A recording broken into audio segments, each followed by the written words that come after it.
নমস্কার বন্ধুরা, পরিক্রমণ বৃত্তান্ত চ্যানেলে সবাইকে স্বাগত জানাই। আজকে আর একটি নতুন ভিডিও নিয়ে আপনারা পরিক্রমণ বৃত্তান্তে দেখবেন বাঁকুড়া জেলার সলদার মহিষমর্দিনী চামুণ্ডা এবং দেবী কালীর মন্দির।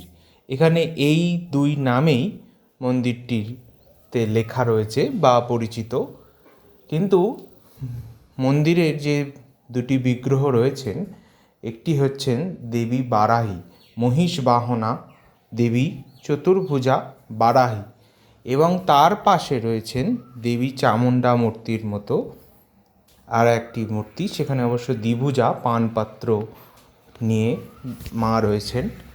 দুটি বিগ্রহই বেশ প্রাচীন, কিন্তু বিগ্রহ দুটি অনেকাংশেই ভগ্ন হয়ে গেছে।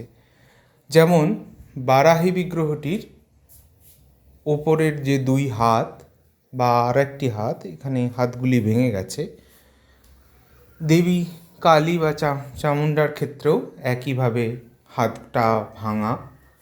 যাই হোক, এখানে বিগ্রহগুলি বেশ প্রাচীন, তবে মন্দিরটি পরবর্তীকালে দালান আকৃতির একটি মন্দির তৈরি করে দেওয়া হয়েছে এখানে গ্রামবাসীদের তরফে। এটি প্রাচীন এই দুই বিগ্রহের পূজা হয় মন্দিরে।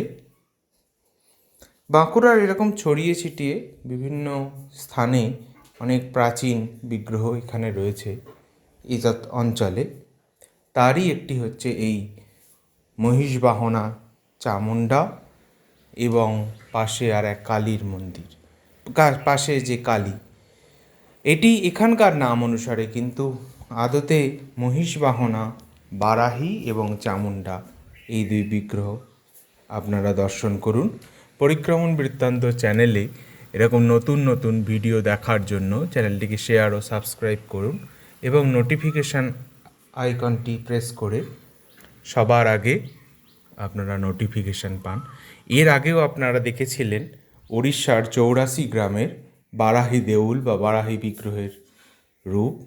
এখানে আরেকটি বারাহী, তবে সেই বারাহী বিগ্রহ ছিল দ্বিভুজা।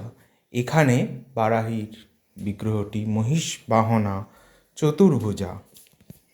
চ্যানেলটিকে ভালো লাগলে শেয়ার এবং সাবস্ক্রাইব করবেন এবং ভিডিওটি শেয়ার করে সবার কাছে পৌঁছে দেবেন। সবাই ভালো থাকবেন, সবার